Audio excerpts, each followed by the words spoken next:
Howdy y'all, I'm PaintThatBell. Hope you're having a wonderful day. This is another story sketch video. The last one ended in a part 1, so we're continuing that. If you want to watch the first one, I highly recommend it just because there's a lot of info in that video that you just might need to know. But that's your decision. Also, I can only do this all in one take, so let's go, baby, and start the video!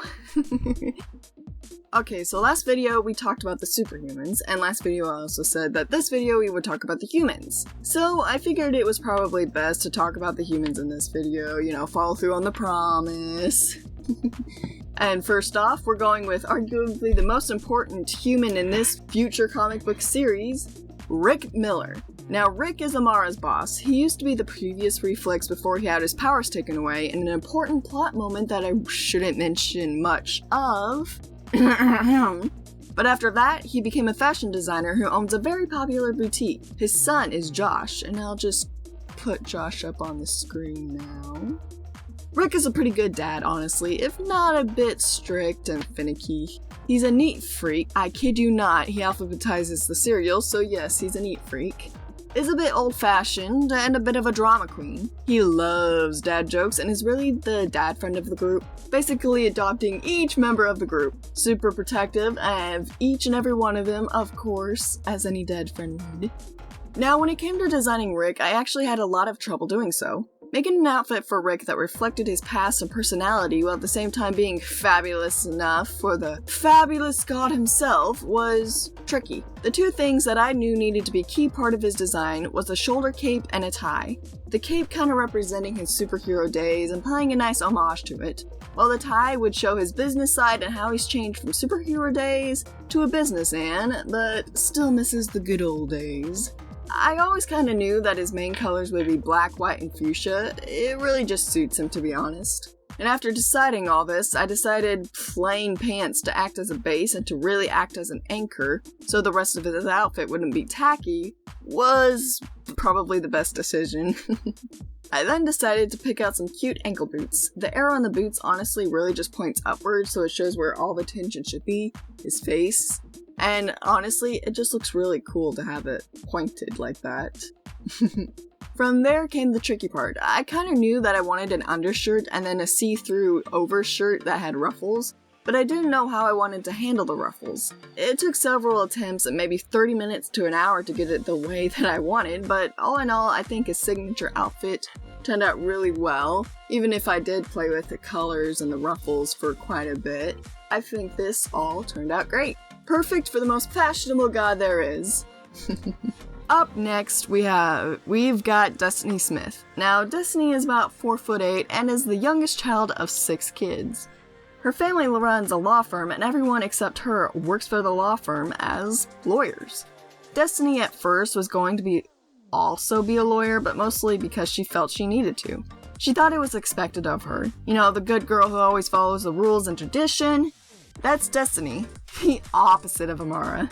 So when she first saw Amara, she was instantly drawn into her because of just how polar opposite she was from herself. It took a while, but eventually Amara and Destiny became best friends. Amara actually helped her see what she actually wanted to be and what job she actually wanted.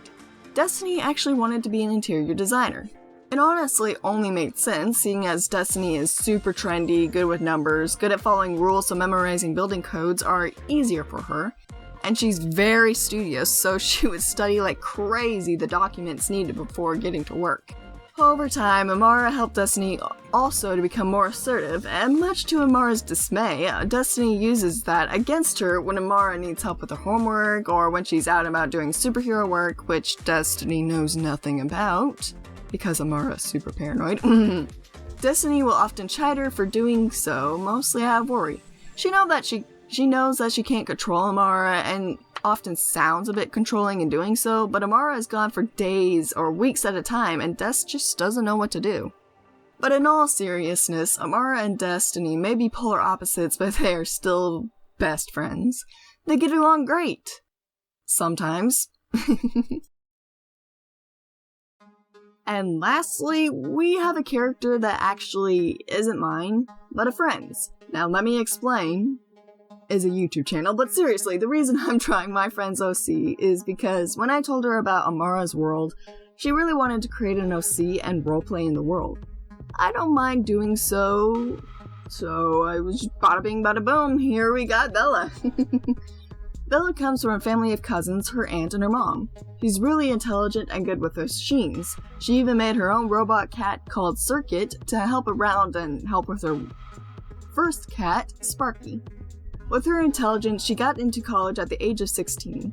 She's not like other kids, whereas she embraces the jokes and humor of Gen Z, aka vintage and generation in this world. Other kids don't get it and think she's weird. So she doesn't have a lot of self-esteem or confidence, and to be honest, was kinda living a normal life. Until Amara walked in. It wasn't until Amara saved her life as Reflex did Bella start fantasizing and just let it get the better of her, and she wanted to be a superhero too. She followed Reflex as much as possible, trying to work with her and show her what she can do. Amara, of course, got very annoyed by this, so annoyed that she caved and made a deal to teach her what she knows. If Bella would stay out of her way, that is. After a few ground rules, the deal was set and made. Over time, the two of them became close and have almost a sisterly-like bond. Even if they get under each other's nerves, what's more sisterly than that? Personally, I don't know what there isn't to love about Bella. She's wonderfully weird and strangely hilarious with her wacky sense of humor and her interest. She loves cars that go fast, she has an anime obsession, she likes tech and gaming, she has 3 cats, Circuit, Sparky, and Hope. This is not my OC, but my friends. Sorry for that, my friend said it was okay if I drew Bella as long as I mentioned these other things.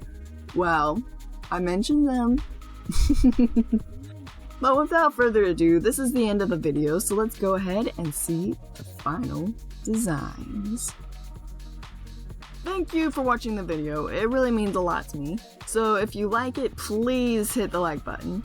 And I've also noticed that roughly 30% of people watching are actually subscribed, so if you want to help us out on the PaintThatBell channel, go ahead and sub. It's 100% free with no catch whatsoever. And if you want, you can always unsubscribe. Now, that's a pretty good deal. Till later, my crazy creatives. Bye!